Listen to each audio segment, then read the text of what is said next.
Par exemple, j'aimerais savoir sur quels critères on se base pour dire qu'un gars ou une fille au RSA, qui a peut-être un enfant en bas âge à s'occuper ou un membre de sa famille qui est malade, qui a peut-être des difficultés à trouver du travail car elle n'a pas le permis ou les qualifications pour.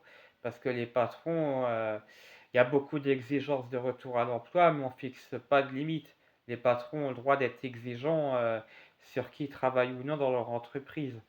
Peut-être qu'on demande au salariat d'accepter n'importe quel job, mais que le patronat, il a peut-être trop en France la possibilité de refuser qui il veut.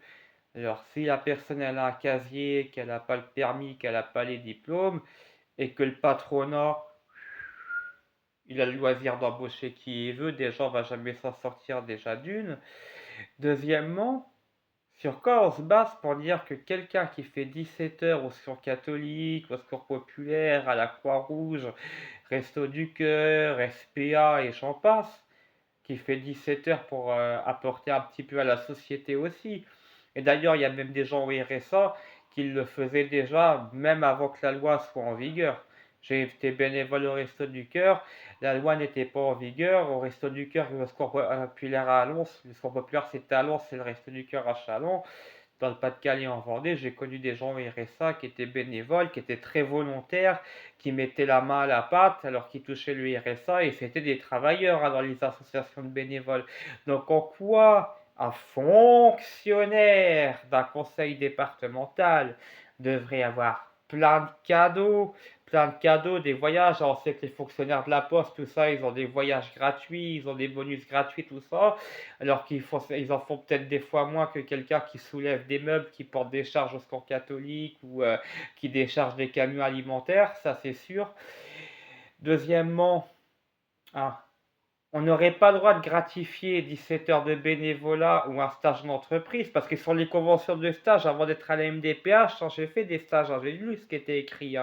Le stagiaire ne peut prétendre à aucune rémunération, bien qu'une gratification ne soit pas interdite.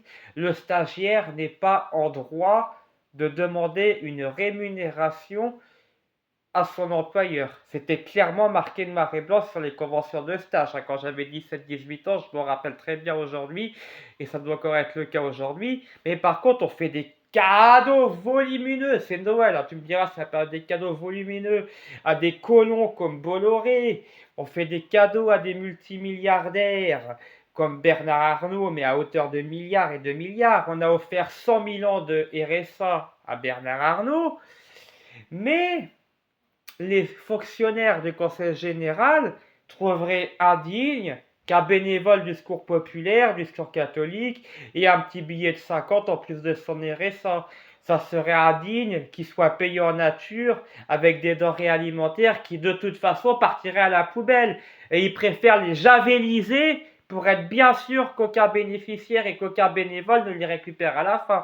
J'y ai travaillé, je peux dire que le Resto du Cœur, pas le secours populaire, mais le Resto du Cœur, j'avélise, hein, ça je peux le confirmer. Pour pas que les fruits et les légumes non distribuables soient récupérés, il les javélise dans le compost. Voilà.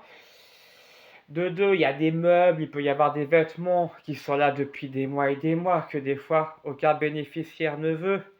Pourquoi ne pas les proposer aux bénévoles qui touchent que le RSA, qui n'ont pas forcément de quoi s'acheter des fringues, s'acheter un téléphone, se faire plaisir, alors qu'ils bossent?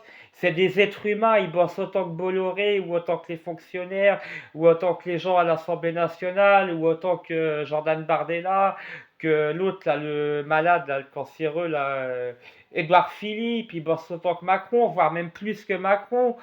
Et ils ont le droit à rien. Des vieux blousons que personne ne veut, on ne leur donne pas. Des vieux t-shirts, on leur donne pas. Des denrées périssables qui vont être javelisées, on préfère les javeliser que de les donner aux bénévoles qui mettent la main à la pâte, pendant que les fonctionnaires ont les plus gros privilèges du monde. On les prend pour les rois du monde avec une couronne et tout, qui va dire allez petit gueux, petit handicapé, petit assisté, fais ci, fais ça, et en plus fais-le en te faisant humilier, fais-le gratuitement, et avec le sourire. Et toi par contre on te donne pas 130 000 euros pour apprendre à sourire, on te donne pas 130 000 euros pour apprendre à sourire, tu veux dire ça va. J'ai des membres de ma famille qui sont SDF, ça va, bonjour. J'ai un membre de ma famille qui a une BPCO. Ça va? Bonjour. J'ai des problèmes avec la MDPH. Oui, ça va? Bonjour. Je vis avec 1 000 € par mois. Est-ce que tu vas bien? Oui, ça va? Bonjour. Je me fais harceler par mes voisins. Oui, oui, bonjour. Tu vas faire des serres de potiche, tout ça pour zéro patate, pour zéro patate.